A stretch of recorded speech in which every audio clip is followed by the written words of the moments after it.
দিনাজপুরের হিলি স্থলবন্দর মূলত আমদানি নির্ভর বন্দর।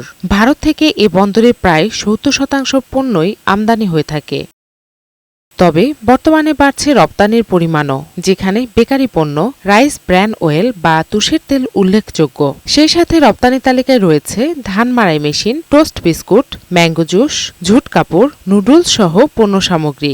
রপ্তানি আমাদের এখানে মোটামুটি ছিলই না, দুই একটা রপ্তানি এর আগে হয়েছিল, ওই রাইস ব্যান হয়েছিল, কিন্তু এইবারে ব্যাপকভাবে রপ্তানিটা হচ্ছে। জুলাই থেকে নভেম্বরে এই ৫ মাসে ৯,৮৩৫ মেট্রিক টন পণ্য রপ্তানি বাবদ আয় ১০৭,৬৮,০০,০০০ টাকা।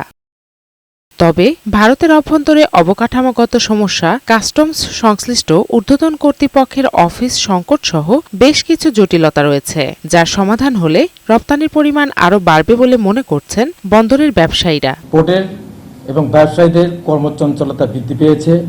আমরা আশা করছি যে অচিরেই ভারতের মধ্যে কোয়ারেন্টাইন অফিস এবং হিউম্যান কনজেকশন সার্টিফিকেটের অফিস যদি স্থাপিত হয়, তাহলে আমাদের হিলি স্থলবন্দর দিয়ে বাংলাদেশের অনেক পণ্য ভারতে রপ্তানি হবে। এ বিষয়ে কাস্টমসের পক্ষ থেকে সব ধরনের সহযোগিতা করা হচ্ছে বলে জানান এই কর্মকর্তা। ৫ মাসে আমাদের এখান থেকে প্রায় ৯,৮৩৫ মেট্রিক টন পণ্য ভারতে রপ্তানি হয়েছে।